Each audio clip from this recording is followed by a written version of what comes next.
Hello mga kabeshi! Nagbabalik na naman po ang inyong kabeshi na si Joyce. Ang iluluto natin ngayong araw na ito ay ang tinatawag na roasted chicken o ang lechong manok. Okay, ang mga kakailanganin nating ingredients ay dark soy sauce, black pepper, dried oregano, 5 spice. Ito mabibili natin to sa mga Chinese store or sa supermarket. Meron din to. Kailangan din natin ng sibuyas, salt, toothpaste. Bakit kailangan natin ng toothpaste? Explain ko to sa inyo mamaya. At syempre, kailangan din natin ng isang buong manok. So, ngayon mamaya, ituturo ko sa inyo kung paano natin huhugasan yung manok. Ngayon naman guys, hugasan na natin ang ating chicken. Kakailanganin natin ng gunting. Kailangan natin ng clean cloth. Tapos yung lagayan natin. So, start na natin hugasan.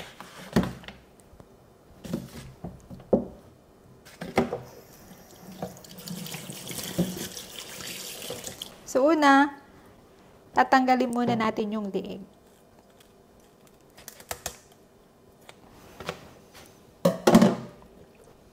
Tapos, yung paa naman.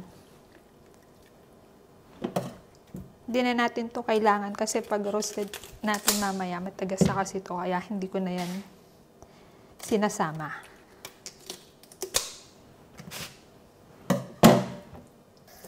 Tapos, tanggalin din natin yung mga lamang loob ng chicken. Kailangan din natin tanggalin to.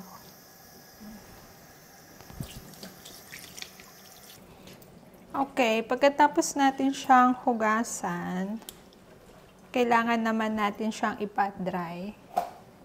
So, kaya kailangan natin ng clean cloth.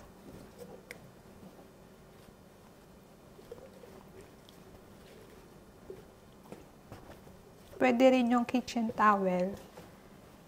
Pero mas prefer ko to.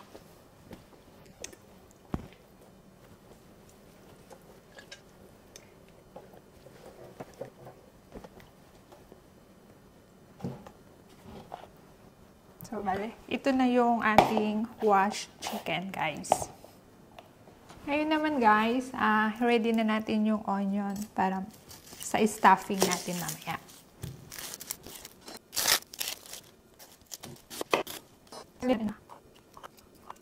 Tapos, yung kalahati, pwede naman natin siyang ilagay mamaya dun sa ilalim ng chicken para mas ma-absorb niya yung juice ng chicken.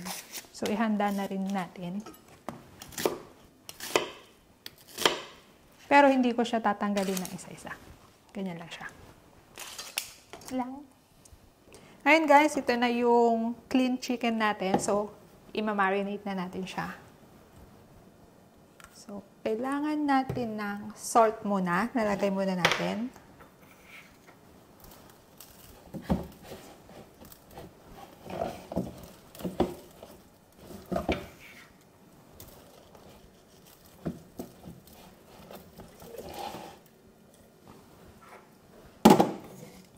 Lalagyan din natin doon sa loob.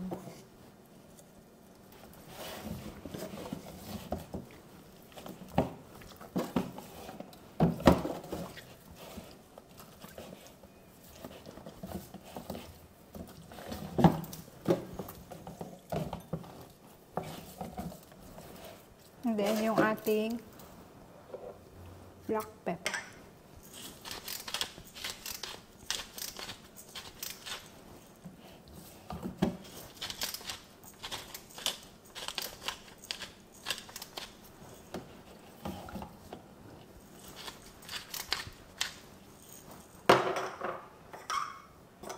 Tapos, lalagay na natin siya ng dark soy sauce.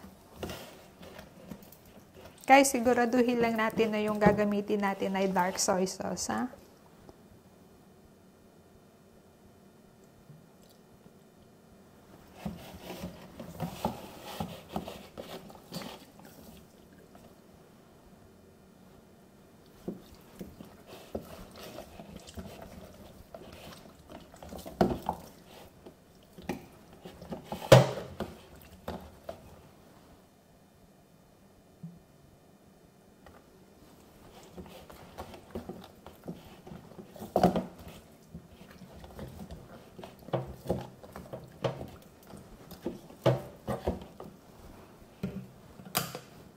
At syempre, ang ating 5 spice. Ito yung pinaka-importante sa lahat.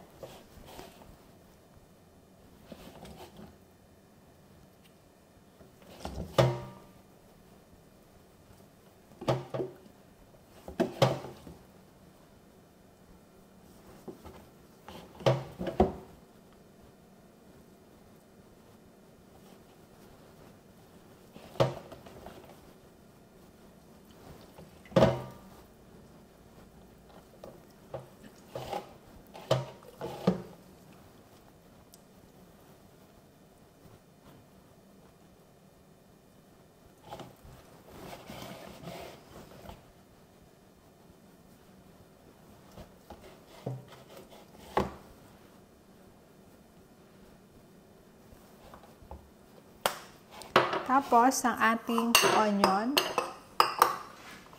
lalagyan na natin siya sa loob. Para hindi masyadong dry yung ating chicken mamaya.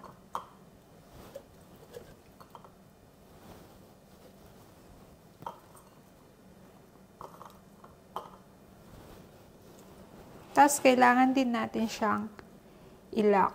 So, ito yung purpose ng ating toothpick.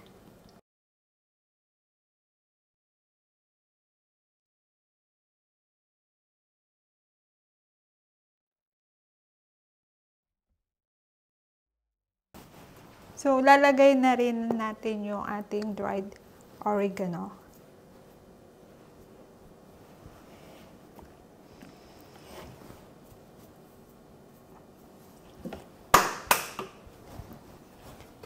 Ito na yung ating baking tray. So, ito na yung ating marinade chicken. So, ilalagay na natin siya sa ating tray. And then, i-leave muna natin dito siya ng 1 hour bago natin i-bake. O pwede din overnight. Nasa inyo na yon kung ano yung mas gusto nyo. Kung mas mahaba yung oras nyo. So, marinate muna natin yung ating chicken dito ng around 1 hour. Tapos balikan natin mamaya. Papainitin na natin ang ating oven ng 180 degrees. Ngayon, okay na siya. 180 na ilalagay na natin yung ating chicken. Maglalagay din tayo ng potato at carrots dun sa ilalim ng chicken para ma-absorb niya yung juice. And then set tayo ng 30 minutes. Ayan, nakikita nyo yung chicken natin. Mukhang juicy. Maganda yung pagkaka-roast niya. So, ayan, patapos na yung timer. Tapos na yung ating 30 minutes. So, kukunin na natin yung chicken. Lalabas na natin siya.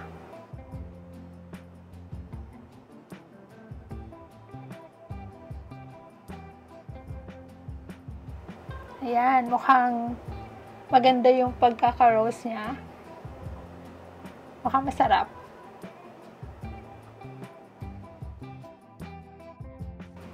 Ngayon, babalik na rin na natin yung ating chicken upside down. Tapos, ilalagay na rin natin yung ating onion, yung tira natin kanina sa stuffing. Bakit ngayon lang natin ilalagay yung onion? Kasi madali lang masunog yung onion. So, para hindi siya masunog, ngayon lang natin siya ilalagay. Madali lang kasi siyang maluto.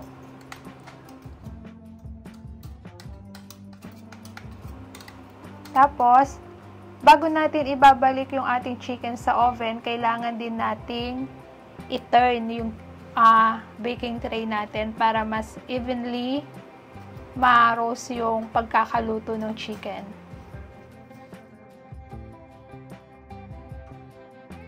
Siset natin uli yung ating timer ng 20 to 25 minutes. Depende kung gaano kalaki yung ating chicken na niro-roast. Ayan, tapos na ang ating timer. Turn off na natin yung ating oven. Kukunin na natin ang ating chicken. Ayan, habang nakikita nyo, mukhang masarap siya. Ayan.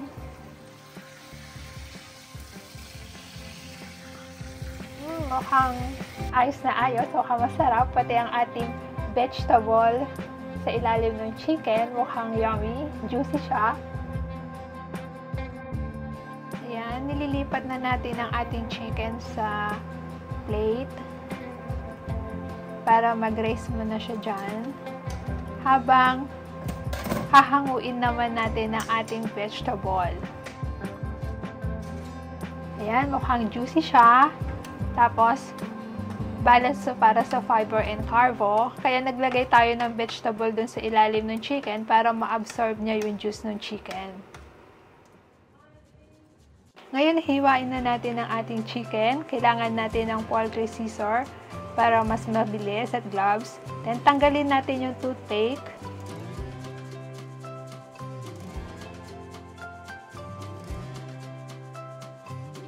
Ngayon naman, hiwain natin yung bat ng chicken. Yung iba kasi gusto nilang kainin to, pero ayoko siyang kainin. Kaya tatanggalin natin siya. Tapos, yung legs naman, ikakat na natin siya. Ngayon nakikita nyo parang umuusok-usok pa siya. Kasi mainit pa. Kaya nag-wear din tayo ng gloves.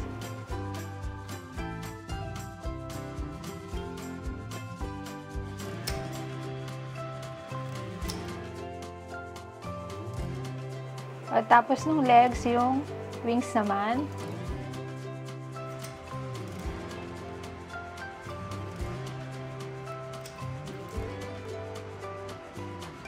Then, sa gitna, cut natin siya ng dalawa. Kung maghahatiin lang natin siya dyan. Yan, nakikita nyo yung juice ng chicken.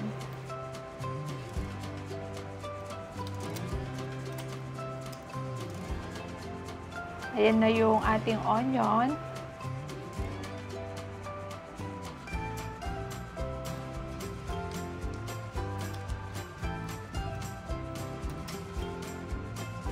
Then, hiwain lang natin siya.